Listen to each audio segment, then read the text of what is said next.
नमस्कार। गूढ़ रहस्य ज्योतिष केंद्र में आपका हार्दिक स्वागत है, अभिनंदन है। प्रिय बंधु, आज सावन के इस पावन सुअवसर पर अत्यंत सुंदर वातावरण के बीच में, शांत वातावरण के बीच में आपके सामने मैं आपके जो सावन मास का राशिफल है उसको लेकर के प्रस्तुत हुआ हूँ। उम्मीद है कि आप इस वीडियो को बहुत अपना आशीर्वाद प्रदान करेंगे, मेरे इस YouTube चैनल को सब्सक्राइब करेंगे, शेयर करेंगे और इसमें कमेंट सेक्शन में जो है अपने महत्वपूर्ण कमेंट्स अवश्य प्रदान करेंगे। तो आज का मेरा विषय है सावन मास में 12 राशियों का गोचरीय व्यवस्था के अनुसार जो है वो किस तरह से रहने वाला है।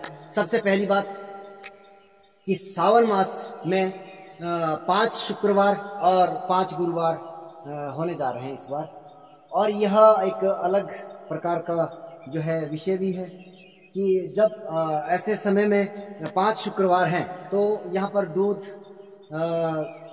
से बनी चीज़ें, पनीर, दही, लस्सी आदि जो है उन चीज़ों की डिमांड, रुई, कपास, इन चीज़ों की जो है डिमांड बढ़ने वाली है बाज़ार के अंदर, चांदी आदि की। तो इन चीज़ों का जो है भाव भी तेज रहने वाला है। दूसरी बात कि सूर्य और शनि के बीच में समसप्तक दृष्टि संबंध जो बन रहा है, कहीं ना कहीं यह समय जो है वह एक अलग प्रकार का कॉन्सेप्ट लेकर के आ रहा है कि बरसात का मौसम, मानसून का समय जहाँ तक चल रहा है वहीं पर कहीं कहीं जो है आवश्यकता के अनुसार बारिशें कम रहने की संभावना भी बन रही है और कहीं कहीं अधिक बारिश होने की भी संभावना, अत्यधिक बारिश होने की भी संभावना, बाढ़ आदि की सिचुएशन भी बन रही है। और किसी किसी जगहों पर जो है वो बहुत कम बारिश भी देखी जा सकती है इस मास में। तो ये तो रहा मास का मासिक जो एक जो फल है आम लोगों के लिए, या जो कि भारत पर पड़ने वाला जो प्रभाव है उस चीज़ का। अब जो है बात करते हैं आपकी राशियों के हिसाब से। सबसे पहली चीज़ क्या है कि राशिफल, यह आप सभी जानते हैं कि हर एक एस्ट्रोलॉजर जो यूट्यूब पर काम करता है या किसी आर्टिकल में लिखता है, आप जैसे कि देखते हैं कि जो न्यूज़पेपर है उसमें भी राशिफल के लिए एक अलग से पेज बना हुआ है। यहाँ पर कहीं ना कहीं एक मिसकॉन्सेप्ट रह जाता है कि हम जो अपना राशि विचार या फल विश्लेषण का जो फल है वो कहाँ से देखें, लगन से देखें या फिर नाम राशि से देखें, या फिर जो है वो चंद्र राशि जो है इसमें महत्वपूर्ण रोल अदा करती है। तो कहीं ना कहीं इन सब चीज़ों के मध्य में क्या है कि आप जैसे कि जानते हैं कि सबसे बेहतर तो तब होता है जब आपका हमारे पास नेटल चार्ट होता है, आपकी लगन कुंडली हमारे सामने होती है, उसके अकॉर्डिंग जब हम जो है बात करते हैं तो वो विश्लेषण जो है 100% काम करती है। अक्सर एस्ट्रोलॉजर क्या करते हैं कि एक लगन कुंडली को जब रीड करते हैं तो वहाँ पर गोचर को कहीं ना कहीं वो दरकिनार कर दिया जाता है, उसके ऊपर महत्व नहीं दिया जाता है और दशाओं पर और लगन चार्ट पर ही कहीं ना कहीं निर्भर रहता है।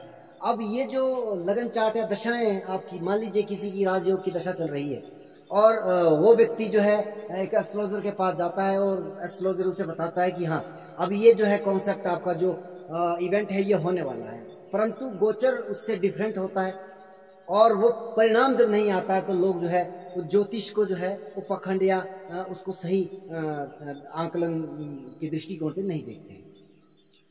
तो ये सब चीजें जब एक साथ मिलती है, अब हम लोग यूट्यूबर क्या कर रहे हैं कि हम लोग राशिफल बता रहे हैं, लेकिन इसके लिए आप लोगों को थोड़ी मेहनत अवश्य करनी पड़ेगी। केवल राशिफल और या केवल लगन कुंडली या दशाओं को हम रीड करते हैं तब फल कथन करते हैं, तो ये दोनों के दोनों कॉन्सेप्ट गलत है। जबकि गोचर का प्रभाव और दशाओं का प्रभाव और लगन चार्ट का प्रभाव जब तक इसको संयुक्त रूप से मिलाया ना जाए तब तक किसी भी इवेंट की जो है वो भविष्यवाणी करना व्यर्थ है। इसलिए गोचर का भी अत्यंत महत्वपूर्ण प्रभाव देखा जाता है। तो अगर आप लोग कहीं ना कहीं इस चीज़ को समझने का प्रयास करें तो एक शानदार विषय बन सकता है। अगर आप ज्योतिष की कुछ थोड़ी सी नॉलेज भी रखते, थोड़ी सी परख भी रखते हैं तो इस गोचर का जो व्यवस्था है उसको मिला करके आप जो है एक सही फलित निकाल सकते हैं। अब बात आती है कि नाम राशि के आधार पर देखें, या फिर लगन के आधार पर देखें, या फिर आप चंद्र राशि के आधार पर देखें। कहीं ना कहीं इन तीनों चीज़ों को मिला करके ही आवश्यक जो है फलित होता है, जो जरूरी फलित होता है वो इन तीनों चीज़ों को मिला करके होता है। कहीं ना कहीं नाम का भी प्रभाव होता है, जैसे कि क्या बोलते आपके गांव में, आपके शहर में, आपकी कॉलोनी में आपको केवल आपके नाम से जाना जाता है, वहाँ पर आपकी चंद्र राशि की कोई अहमियत नहीं होती, या व्यवहार आपका क्या कैसा है वो सब नाम राशि के ऊपर डिपेंड करता है। तो इन सब चीज़ों का जो है युद्ध संग्राम आदि के लिए नाम राशि का महत्व होता है। लेकिन कई बार क्या है, कुछ लोग कहते हैं कि हमारे पास अपनी जन्म कुंडली नहीं है और हमें मालूम नहीं है कि हमारी चंद्र राशि क्या है। तो फिर वहाँ पर क्या हो जाता है कि नाम राशि पकड़ करके हम वो समझने का प्रयास करें, और जो ज़्यादा नज़दीक जाने वाली चीज़ है वह है लगन के द्वारा गोचर का देखना, सबसे नज़दीक। क्योंकि चंद्रमा भी लगभग आपका 2.25 दिन तक जो है एक राशि में संचार करता है, इसलिए जब आपका जन्म हुआ है या 1 महीने बाद फिर चंद्रमा उसी राशि में आ जाता है। तो इस प्रकार से बहुत सारे जो है वो राशि का जो कॉन्सेप्ट है, राशियों पर इतना नज़दीक ना जा करके लगन केवल 2 घंटे का प्रतिदिन होता है, तो वहाँ पर काफ़ी नज़दीक ये गोचरी व्यवस्था का जो विश्लेषण है वो जाता है। तो अभी मैं इसके ऊपर भी एक अलग प्रकार का वीडियो बनाऊंगा कि आपको किस आधार पर, किन राशियों के आधार पर या गोचर को हमें कैसे देखना चाहिए, उस वीडियो का आपको इंतज़ार करना पड़ेगा। अभी मैं फ़िलहाल बोर्ड की तरफ चलता हूँ, आपको एक एक राशि वाइज आपको मैं समझाने का प्रयास करता हूँ। मेष से लेकर मीन तक कैसा रहने वाला है सावन मास आपके लिए। और सबसे बड़ी बात है कि कई बार लोग पूछते हैं कि यहाँ पर हमारे लिए जो अच्छा नहीं कह रहे हैं आप, तो यहाँ पर रेमेडी क्या करनी चाहिए। तो सावन मास है, सबसे बढ़िया, सबसे शानदार सुअवसर है। भगवान शिव शंकर की पूजा यहाँ पर की जाती है, माँ दुर्गा की भी कहीं ना कहीं पूजा होती है, क्योंकि आजकल जैसे कि आपको मालूम है कि गुप्त नवरात्रों का समय चल रहा है। तो आप सबसे बढ़िया रेमेडी क्या है कि सावन मास है, आप अपने घर में जो है या किसी शिवालय में, पौराणिक शिवालय में जाकर के शिवलिंग पर जो है रुद्राभिषेक करवाएं, या हर रोज नित्य प्रति क्या करें कि दूध जल मिश्रित जो है वो हर रोज नित्य प्रति उठ करके स्नान आदि करने के बाद जो है वो शंकर भगवान की शिवलिंग के ऊपर जो है वो दूध अर्पण करें। तो ये सबसे बेहतर और सबसे शानदार रेमेडी होगी आपके लिए। या फिर आप महामृत्युंजय मंत्र का जाप भी करें, या भगवान शंकर का अगर आप अनुष्ठान कर सकते हो, अपने घर में समर्थ है, तो आप जो है इस माह में जो है रुद्राभिषेक के साथ साथ महामृत्युंजय जप का पाठ करें। बहुत श्रेष्ठ, बहुत शानदार, वर्ष में एक बार ये महत्व आता है। तो आइए चलते हैं व्हाइट बोर्ड की तरफ, वहां पर आपको राशि वाइज समझाने का प्रयास किया जाएगा। बात करते हैं तुला राशि के जातकों की, तुला लगन के जातकों की। मास आरंभ और मास अंत किस तरह से रहने वाला है। सबसे पहले ग्रहों की गोचर की स्थिति को जान लेते हैं। लगन में आपके केतुदेव हैं, चतुर्थ भाव में शनिदेव, षष्टम में गुरुदेव, राहु और मंगल जो है आपके सप्तम भाव में, शुक्र जो कि आपके लग्नेश बनते हैं, भाग्य स्थान से मास आरंभ हो रहा है, शुक्र और बुध, सूर्य और बुध जो है आपके दशम भाव में। आइए देखते हैं ये क्या जो है इंडिकेशन आपके लिए दे रहे हैं। सबसे पहली चीज क्या है कि लग्नेश का भाग्य स्थान में गोचर होना एक बहुत ही श्रेष्ठ योग बना रहा है। कहीं ना कहीं एक बहुत शानदार परिस्थितियां निर्मित हो रही है भाग्य के द्वारा। आपकी प्रतिष्ठा, आपका मान सम्मान, आपका उत्तम स्वास्थ्य रहने की संभावनाएं यहाँ पर दिखा रहा है। भाग्य के द्वारा उन्नति होने की स्थितियों को भी ये निर्मित कर रहा है। आपके पंचमेश और चतुर्थेश और आपकी कुंडली के योग कारक ग्रह शनि अपनी ही राशि में चतुर्थ भाव में विराजित है। चौथे भाव में शनि देव बैठे हैं, तो चौथे भाव से संबंधित यानी कि कुटुंब परिवार से संबंधित या माता के लिए आपकी कुछ न कुछ जो है जिम्मेवारियां प्रदान करने की स्थितियां निर्मित कर रहे हैं। अच्छा, एक और यहाँ पर चीज़ है, क्योंकि शनि देव जो है वास्तु के कारक भी हैं, चतुर्थेश है, आपके चतुर्थ भाव में विराजित हैं, तो कहीं ना कहीं चौथे भाव से संबंधित जो कार्य आपने, क्योंकि अभी वो वक्री अवस्था में यहाँ पर गोचर कर रहे हैं, पहले वो कुंभ में थे, अब जो है वो आपके चतुर्थ भाव में वक्री अवस्था में पीछे गए हैं। और वक्री ग्रह जब अपनी राशि में पीछे जाता है तो इसका एक मतलब ये भी होता है कि जो काम आपका छूट गया था कहीं ना कहीं उसको पूरा करने के लिए वह वापस गए हैं। तो अगर आपने कोई मकान से संबंधित कार्य आपने प्रारंभ किया था या उसको खरीदने का प्रयास किया था पिछले 2 वर्षों में, या फिर आपने किसी वाहन आदि को या भूमि आदि को जो है वो आप जो है वो खरीदने का या विचार कर रहे थे, या उसमें कुछ न कुछ बाधाएं उत्पन्न हो गई थी, तो कहीं ना कहीं अब ये शनिदेव आपको वह इवेंट देने का प्रयास करेंगे। श्रावण मास में विशेषता यह स्थिति निर्मित होने जा रही है। बुध देव आपके भाग्येश है दशम भाव में, तो कहीं ना कहीं कार्य क्षेत्र के लिए एक सर्वश्रेष्ठ योग है। लाभेश का दशम भाव में गोचर, यह भी कार्य क्षेत्र की उन्नति का एक सफल योगदान बना रहा है। यदि दशाएं अंतर्दशाएं अनुकूल चल रही है, बेहतर दशाएं चल रही है, निश्चित तौर पर यह गोचर, ये मास आपके लिए श्रेष्ठ जाने वाला है। परंतु समस्या कहाँ पर है?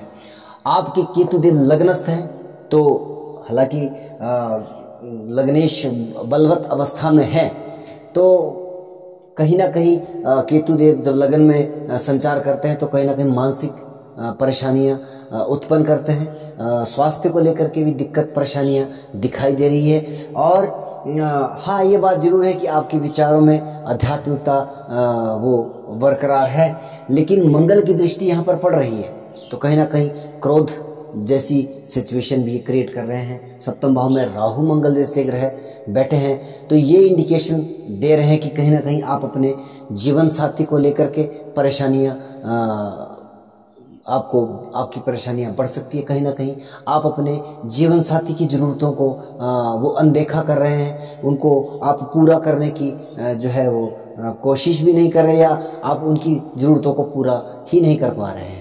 इस तरह की सिचुएशन आपके गृहस्थ जीवन में कहीं ना कहीं वो घटित होती हुई दिखाई दे रही है। और देवगुरु बृहस्पति का षष्ठम भाव में गोचर हो रहा है, तो अगर पूर्व में आपने कोई ऋण आदि के लिए जो है वो अप्लाई किया है, वो ऋण वगैरह जो नहीं मिल रहा है, तो आपको यहाँ पर आसानी से अब वो समय आ चुका है कि आप जो है उस काम को आगे बढ़ाइए। शनि गुरुदेव जो है यहाँ पर आपको उस चीज़ के लिए मदद कर रहे हैं। दशम भाव पर इनकी दृष्टि, द्वितीय भाव पर इनकी दृष्टि, वाणी में सौम्यता, वाणी में मधुरता।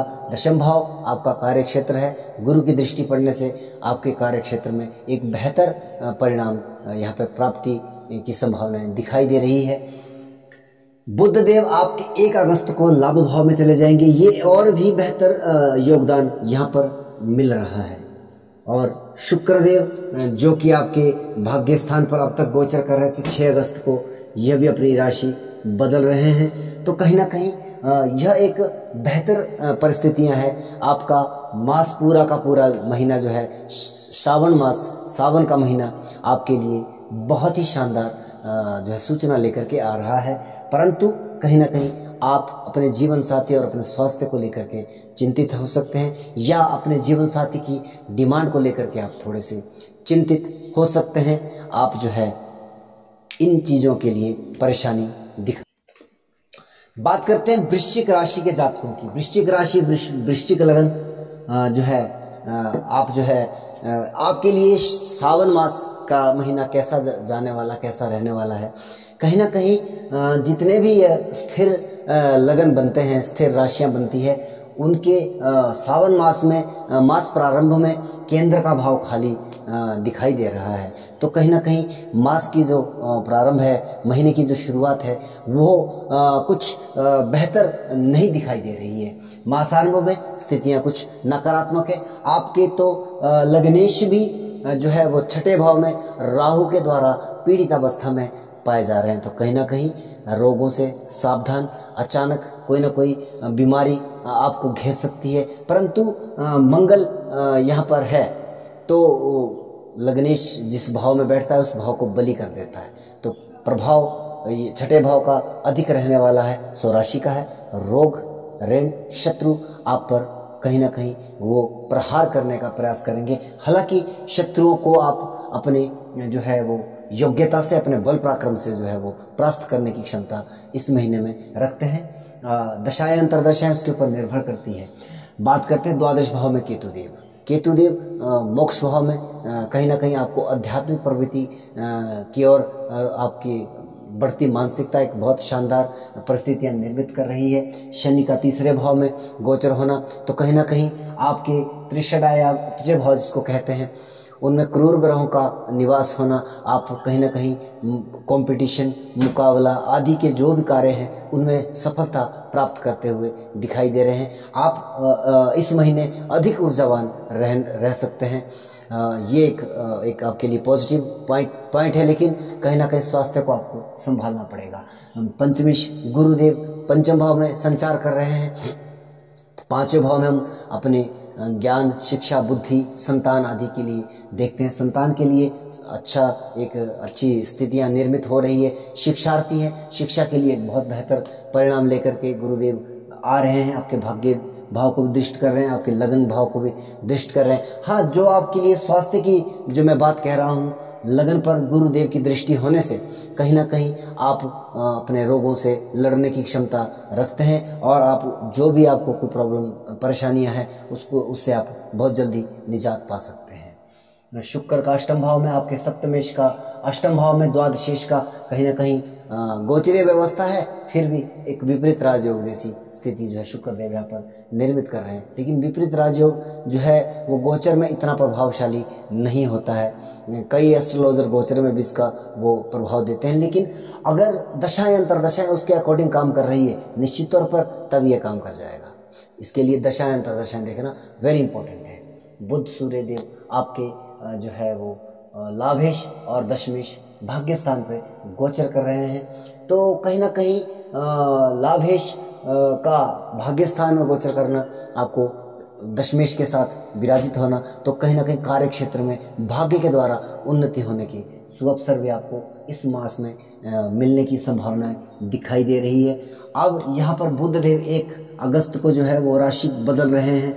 शुक्र देव आपके जो है 6 अगस्त को राशि बदल रहे हैं। अब ये स्थितियां कुछ बेहतर होती जा रही है, क्योंकि कहीं ना कहीं जो केंद्र का भाव आपका खाली था उसमें जो है बुध देव ने आकर के जो है वो भर्ती कर ली है, और अब मास अंत का जो समय है वो एक बेहतर परिस्थितियां विशेषता कार्य क्षेत्र के लिए आपके लिए बहुत शानदार सुयोग दिखा रही है। लगन पर आपके गुरु की दृष्टि है, बेहतर आपका स्वभाव रहने वाला है। तो इसके अलावा जो है विशेष कुछ और दिखाई मुझे नहीं दे रहा है।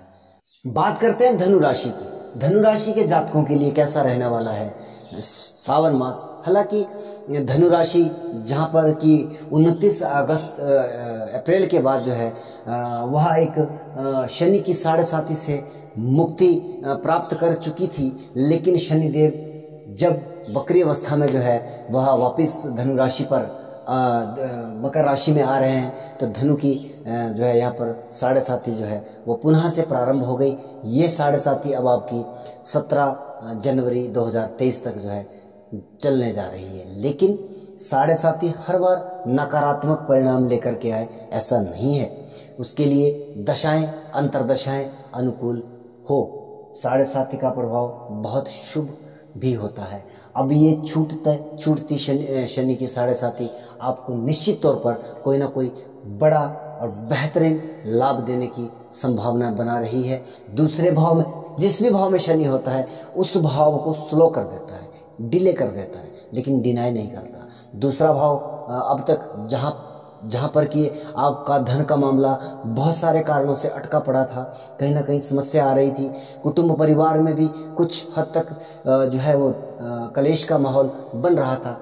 अब जो है वह शनिदेव भले ही वापस आपकी 7.5 प्रारंभ हो रही है, लेकिन अब ये जो परिस्थितियां हैं कुछ सुधरनी शुरू होगी। लेकिन इसके लिए लगभग जो है नवंबर तक जो है, क्योंकि अभी ये वक्री अवस्था में है, नवंबर के बाद ये स्थितियां सुधार होगी। सावन मास में गुरुदेव आपके 4th भाव में विराजित है, कहीं ना कहीं यह भी एक शानदार सुयोग 4th भाव से संबंधित कार्य, जैसे कि माता के स्वास्थ्य की लाभ और आपके मकान वाहन आदि की जो है परिस्थितियां वो निर्मित हो रही है। तो बहुत ही एक शानदार आपके शुक्रदेव 7th भाव में ग्रस्त जीवन को, हालांकि कुंडली में जब 7th भाव में शुक्र को देखते हैं तो कहीं ना कहीं शुक्र जो है वो ग्रस्त जीवन में कुछ ना कुछ प्रॉब्लम क्रिएट करता है। तो गोचर में भी आप ऐसा ना माने, क्योंकि ये कुछ समय के लिए होता है।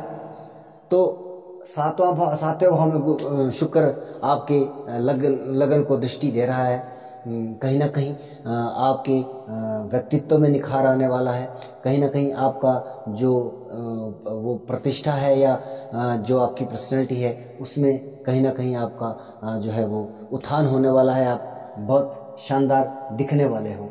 बात करते हैं राहु मंगल की 5वें भाव में युति। ये एक थोड़ा सा नहीं, काफ़ी अधिक नकारात्मक योग मैं कहूँगा, जहाँ पर शुक्र मंगल और राहु के 5वें भाव में बुद्धि भाव है, शिक्षा का भाव है, संतान का भाव है। कहीं ना कहीं बुद्धि भ्रमित होना, बुद्धि में कोई ना कोई नेगेटिव थॉट आना और बुद्धि के द्वारा क्रोध उत्पन्न होना, इस तरह की स्थितियों को, क्योंकि सूर्य देव भी आपके 8th से गोचर कर रहे हैं, तो ये एक थोड़ा सा नकारात्मक सहयोग बन रहा है। संतान के लिए भी कोई ना कोई परेशानियां आप देख सकते हैं। यहाँ पर राहु मंगल की युति है, हालांकि राहु अकेला है, समस्या इतनी ज़्यादा नहीं रहेगी, लेकिन जब तक यहाँ पर मंगल है, मंगल यहाँ पर 10 अगस्त को जो है वो अपनी राशि बदल रहा है। इसलिए मैं कहूँगा बुध देव आपके सप्तमेश है, वह भी 8th से गोचर कर रहे हैं। जैसा कि मैंने कहा कि वैवाहिक जीवन में शुक्र परेशानियां देता है, कहीं ना कहीं वह बुध देव भी उस चीज़ को जो इंडिकेट कर रहे हैं। बुध देव 1 अगस्त को लाभ आपके भाग्य स्थान में आ जाएंगे, यह एक बेहतर परिणाम देने की अवस्था में आ गए। दशमेश सप्तमेश आपके बुध देव आपके भाग्य स्थान पर आ रहे हैं, तो कहीं ना कहीं वैवाहिक जीवन में जो कुछ थोड़ी बहुत उतार चढ़ाव की स्थितियां निर्मित हो रही थी, अब ये बुध देव अपनी राशि परिवर्तन करने के कारण एक शानदार सुयोग बना रहे हैं। कार्य क्षेत्र को लेकर के भी आपकी चिंताएं दूर होने वाली है। मासांत तक आते आते जो है ये स्थितियां सुधरने वाली है। 6 अगस्त को शुक्रदेव आपके 8th भाव में गोचर कर रहे हैं। ये आपके लिए पुनः जो है जैसे कि वृषभ राशि के लिए बन रहा था, उसी प्रकार से ये एक शानदार विपरीत राजयोग बन रहा है, परंतु उसके लिए आपकी लगन कुंडली में वो परिस्थितियां होनी चाहिए, उनकी दशाएं अंतर्दशाएं अगर घटित हो रही है तो यह समय आपके लिए प्रारंभिक समय में परेशानियों के बाद जो आपको लाभान्वित करने की स्थितियां निर्मित कर रहा है। केतु देव का लाभ भाव में इतना नकारात्मक, बहुत शानदार केतु देव अगर कहीं बैठे हैं आपके लाभ भाव में, तो ये एक बेहतर सहयोग बन रहा है, जो कि पूर्व के कई समय से लेकर के आपकी जो परेशानियां चल रही थी, 1.5 चल रही थी, और केतु का 12वें भाव में गोचर कहीं ना कहीं आपको मानसिक परेशानियां अधिक प्रदान कर रहा था। तो यह स्थितियां, मंगल देव आपके 10 अगस्त को 6ठे भाव में गोचर करेंगे। हालांकि आपके पंचमेश है, लेकिन 5वें भाव में ही जब ये गोचर में थे तब ये पीड़ित अवस्था में थे। कहीं ना कहीं अब ये एक बेहतर स्थिति में कहूँगा आपकी मासांत तक आते आते धनु राशि के जातकों के लिए मैं ये कहूँगा कि बहुत ही शानदार स्थितियाँ निर्मित होगी। मास प्रारंभ में कुछ परेशानियों के बावजूद आपका मासांत अच्छा जाने वाला है।